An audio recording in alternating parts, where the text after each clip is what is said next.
जो mock test नहीं दे रहे हैं उनको तो पता भी नहीं चलेगा कि उनका लेवल क्या है अभी, ठीक है। उनको ना ही कंपटीशन का पता चलेगा, ना ही अपने लेवल का पता चलेगा कि वो कहाँ पर वैरी करते हैं। लेकिन जो मॉक टेस्ट दे रहे हैं, ठीक है, तो उन वो कैसे अपने नंबर बढ़ाए। तो हेलो एवरीवन, आप सभी का एमपी महिला सुपरवाइजर 2024 के वीडियो में स्वागत है। अगर आप मेरे वीडियो में पहली बार आए हैं तो मैंने एमपी महिला सुपरवाइजर 2024 नाम से प्लेलिस्ट बना के रखी है। उस प्लेलिस्ट में आप जैसे ही जाएंगे तो वहाँ एमपी महिला सुपरवाइजर के सारे वीडियो आपको मिल जाएंगे। सिलेबस क्या है, बुक लिस्ट क्या है, पीवाईक्यू कहाँ से करने हैं, क्या स्ट्रेटेजी होनी चाहिए, और भी सारी चीजें, जितनी जितनी भी चीजें एमपी महिला सुपरवाइजर से सारी आपको उस प्लेलिस्ट में मिल जाएगी। क्योंकि मैं एमपीपीएससी से भी रिलेटेड वीडियो बनाती हूँ तो फिर उधर आपको मिलेगा नहीं, डायरेक्ट आप प्लेलिस्ट में जाएंगे तो प्लेलिस्ट में आपको एमपी महिला सुपरवाइजर के सारे वीडियो मिल जाएंगे। तो ऐसे आप जा सकते हैं। अगर आपको फ्री नोट्स और पीडीएफ चाहिए तो आप मेरा टेलीग्राम चैनल ज्वाइन कर सकते हैं, जिसका लिंक मैं डिस्क्रिप्शन में दे दूंगी। वहां मैंने previous year question paper PYQ की पीडीएफ भी डाली है। अगर आपके पास बुक नहीं है पीवाईक्यू की तो वहां से आप जाके पीवाईक्यू की पीडीएफ डाउनलोड कर सकते हो, पीवाईक्यू कर सकते हैं 2017 वाले सारे, ठीक है। अब आते हैं आज के मेन मुद्दे पे कि आप मॉक टेस्ट में कितने नंबर आ रहे हैं, ठीक है। आप लोग ये बात दिमाग में बैठा लीजिए कि बिना टेस्ट दिए, बिना मॉक टेस्ट दिए आपका ये एग्जाम नहीं निकलेगा, ठीक है। आप बिल्कुल नोटिफिकेशन का, किसी भी चीज का इंतजार मत करिए, बस अपने आप को इम्प्रूव करिए, बेहतर बनाइए, क्योंकि मॉक टेस्ट से ही आपका एग्जाम निकलेगा। और आपको कमेंट करना है कि आपके टेस्ट में कितने नंबर आ रहे हैं मॉक टेस्ट में। ये मत सोचिए कि कम नंबर आ रहे हैं या अच्छा नहीं लगेगा, बस इससे पता चलेगा कि आप लोग कितने ज्यादा एक्टिव है, और जो भी मॉक टेस्ट दे रहा है उसी का एग्जाम निकलेगा, ये तो तय है पहले से। अब आप लोग का एक क्वेश्चन रहता है कि मॉक टेस्ट में नंबर नहीं आ रहे हैं। अभी तीन तरीके के लोग होंगे। एक होंगे जो डेली मॉक टेस्ट दे रहे होंगे, उन्होंने 2-3 बार कोई मतलब अपना सिलेबस पढ़ के कंप्लीट कर दिया है। सेकेंड नंबर के वो होंगे जो अभी कंप्लीट कर रहे हैं, मतलब अभी उनका सिलेबस कंप्लीट कर रहे हैं वन बाय वन करके। और थर्ड नंबर के वो होंगे जो अभी डिसाइड ही कर रहे हैं कि कौन सा कोर्स लें, ऑनलाइन लें या फिर बुक से पढ़े या कौन सी बुक ले। तो आज हम बात कर रहे हैं जो फर्स्ट नंबर पे है, और बाकी ये जो दोनों है इनको भी फर्स्ट नंबर पे आना है, मतलब सारी चीजें फटाफट कंप्लीट करके और मॉक टेस्ट में आना है, ठीक है। चाहे आप जितना भी पढ़ लीजिए, अगर आपका ऑब्जेक्टिव टाइप एग्जाम है तो आपका एग्जाम मॉक टेस्ट देने से ही निकलेगा। ज्यादा से ज्यादा आप जितनी ज्यादा प्रैक्टिस करेंगे मॉक टेस्ट की, एमसीक्यू की, उतना ही ज्यादा आप परफेक्शन की तरफ जाएंगे और आपके मार्क्स इंप्रूव होंगे। आपका ऐसे ही एग्जाम निकलेगा। जिनको नहीं पता है कि जो मेन पेपर होगा वो कितने नंबर का होगा, तो आपका 200 नंबर का एमपी महिला सुपरवाइजर का, देखिए आपका 200 नंबर का पेपर होगा। आपको 200 क्वेश्चन आने हैं, ठीक है, और 3 घंटे का आपको टाइम दिया जाएगा। तो आप जब मॉक टेस्ट लगाए तो बिल्कुल ऐसे ही लगाए कि रियल आपका एग्जाम ही हो रहा है। आज से ही आपका एग्जाम स्टार्ट है, तो आपने एग्जाम में कैसा परफॉर्म किया है, अपना बेस्ट देना है आपको एग्जाम में। पूरा टाइमिंग लेके पूरे 3 घंटे की, या फिर 3 घंटे आपको फील नहीं आ रहा है रियल एग्जाम का तो 2 घंटे में भी आप कर सकते हो। लेकिन 2 घंटे से कम टाइम में मत करना, एटलीस्ट 2 घंटे का टाइम लगा के तो आप पेपर करना ही करना। मॉक टेस्ट बहुत अच्छे से लगाना है आपको। तो नंबर कैसे आएंगे, देखो, जो मॉक टेस्ट नहीं दे रहे हैं उनको तो पता भी नहीं चलेगा कि उनका लेवल क्या है अभी, ठीक है। उनको ना ही कंपटीशन का पता चलेगा, ना ही अपने लेवल का पता चलेगा कि वो कहाँ पर वेरी करते हैं। लेकिन जो मॉक टेस्ट दे रहे हैं, ठीक है, तो उन वो कैसे अपने नंबर बढ़ाए। तो हेलो दोस्तों, अगर आप लोग टारगेट कर रहे हैं एमपीपीएससी 2025 या एमपीपीबी व्यापम वन रक्षक, क्षेत्र रक्षक, जेल प्रहरी, तो पीडब्ल्यूएमपी एग्जाम वाले ने अपने न्यू बैचेस लॉन्च कर दिए हैं। और इन बैचेस में आपको मिलेगा live classes, daily practice paper, daily mains practice, FLT, class notes और पीवाईक्यू एनालिसिस, और भी बहुत कुछ। और ये सारे बैचेस हैं सर्व सक्षम 3.0 एमपीपीएससी फाउंडेशन बैच 2025 9,999 का, और आपको मिलेगा सिर्फ 3,999 में। सर्व सुरक्षा मध्य प्रदेश, वन रक्षक, क्षेत्र रक्षक, जेल प्रहरी, एमपीपीएससी बैच 2024-25 2,999 का, और आपको मिलेगा सिर्फ 999 में। एमपीपीएससी स्पेशल बैच 2024 2,999 का, और आपको मिलेगा सिर्फ 999 में। एमपीपीएससी मेंस टेस्ट सीरीज 2024 2499 की है और आपको मिलेगी 999 में। इस डिस्काउंट के ऊपर अगर आपको और भी डिस्काउंट चाहिए तो आप मेरा कूपन कोड PSC वाली यूज करिए और 500 तक का डिस्काउंट पाइए। और एक बात और, ये सारे बैचेस अपडेटेड एग्जाम पैटर्न पर बेस्ड है और इन सारे बैचेस के लिंक मैंने डिस्क्रिप्शन में दे दिए हैं, तो वहां से जाके आप परचेस कर सकते हैं। इतने ज्यादा आप मॉक टेस्ट दोगे, टेस्ट ही आपको बता रहा है, जब आप टेस्ट देते हो आप क्वेश्चन गलत करते हो, वो गलत क्वेश्चन आपको बताता है कि हाँ इस क्वेश्चन को आप पढ़ो और अच्छे से रिवाइज करो, ये क्वेश्चन क्यों गलत हुआ है। हो सकता है कि आपने बहुत कम चीजें उसको उस टॉपिक के बारे में पढ़ी है, तो उसको और अगर डेप्थ है क्वेश्चन में पूछी गई है तो उसको थोड़ा सा और कवर करिए, उसका थोड़ा सा और डाटा, कॉन्सेप्ट में गलती हुई है तो कॉन्सेप्ट को जाके अच्छे से समझिए उस टॉपिक को।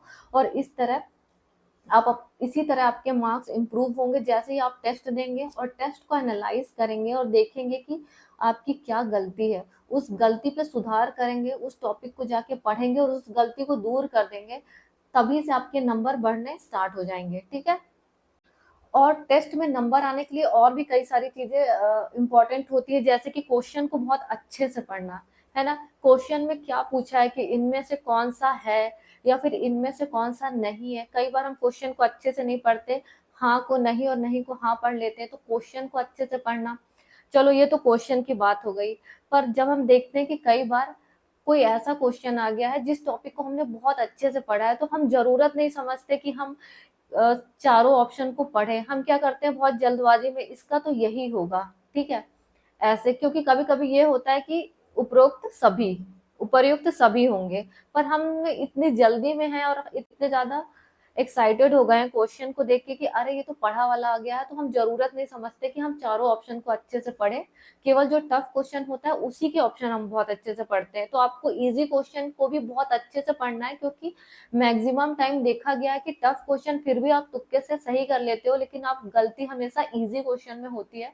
जब भी आपको इजी क्वेश्चन दिखे तो थोड़ा अपने आप को पॉज ले लो, थोड़ा सा रुक जाओ और अच्छे से सोच के पूरा क्वेश्चन अच्छे से पढ़ के उसको अच्छे से सही करना है। क्योंकि गलत इजी क्वेश्चन ही सबसे ज्यादा गलत होते हैं, क्योंकि हम जल्दबाजी में रहते हैं कि इसका तो यही होगा। हो सकता है कि उसने कुछ और पूछा हो कि ये सभी होंगे क्या, एक और दो दोनों होगा, पर हम इतनी जल्दी में है तो हमने मार दिया कि नहीं इसका तो ए ही होगा, ए होगा इसका, और आगे बढ़ जाते हैं। नहीं, क्वेश्चन अच्छे से पढ़ना है, सेकंड चारों ऑप्शन भी बहुत अच्छे से पढ़ना है। ओके। तो ये कुछ चीजें हैं जिससे आप अपने नंबर बढ़ा सकते हैं, और ये आप जब डेली डेली करेंगे तो आपके नंबर बढ़ जाएंगे। एक बात और, जैसे कि आपने आज टेस्ट दिया, मॉक टेस्ट आज आपने दे दिया, तो उसमें कई लोग होंगे जिनके 100 तक नंबर आएंगे, ठीक है, 100 से नीचे वाले, कुछ होंगे कि 100 से थोड़ा सा ऊपर होंगे, कुछ होंगे कि 140 150 तक पहुंच रहे होंगे या 155 तक पहुंच रहे होंगे। तो इसमें क्या करना है आपको कि जैसे आज आपने मॉक टेस्ट दिया तो उसका एनालिसिस भी आप आज ही करिए, देखिए कि आपसे कहाँ कहाँ गलती हुई है, उन गलतियों को ध्यान दीजिए। मतलब उन गलतियों को एक कॉपी में नोट करिए कि हाँ ये क्वेश्चन गलत हुआ है, ये टॉपिक, वो सारे टॉपिक लिख लीजिए।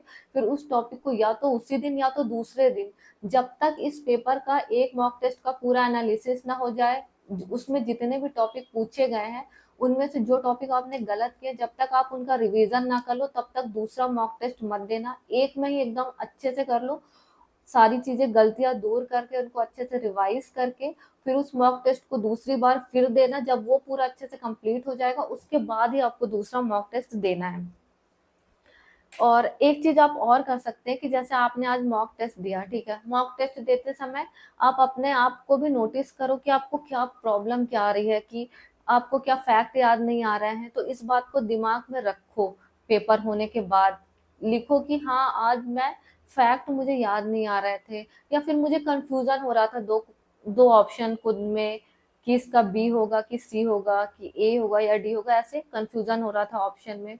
या फिर आपको डर लग रहा था, ठीक है, या फिर आपको आता तो था पर जल्दबाजी में आपने गलत टिक कर दिया। ये सारे पैटर्न आपके क्या है गलती करने के, ये सारे पैटर्न भी आप लिखो। एक तो ये लिखो कि कौन से क्वेश्चन गलत हुए हैं किस टॉपिक से, उनको रिवाइज करना है अच्छे से, ठीक है।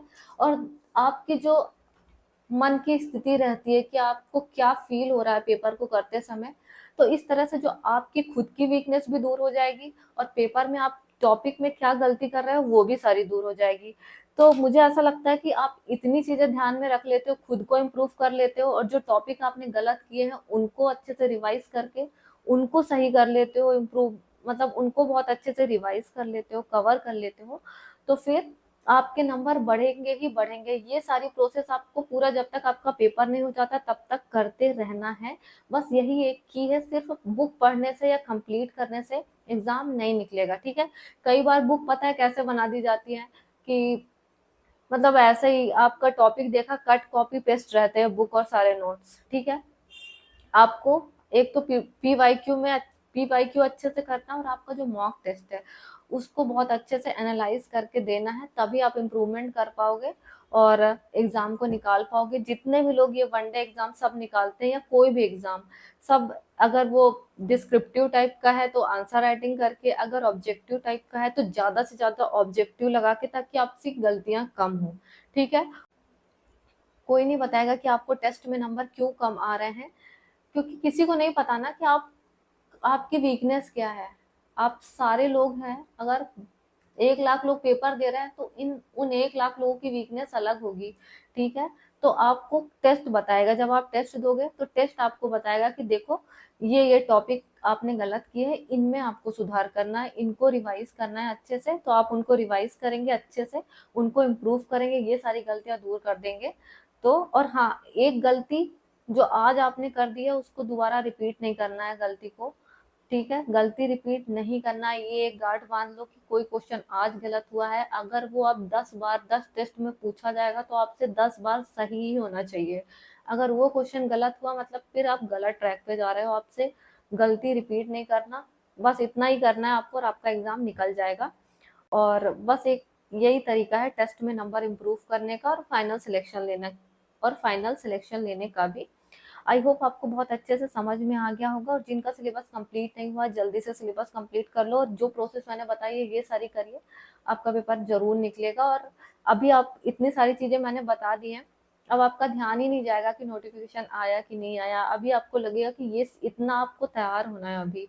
जब आप इस तरीके से तैयार हो जाओ तब आप वेट करो ना कि हाँ कहाँ है नोटिफिकेशन, अब आ जाएगा तो मैं निकाल लूंगी एग्जाम, ठीक है।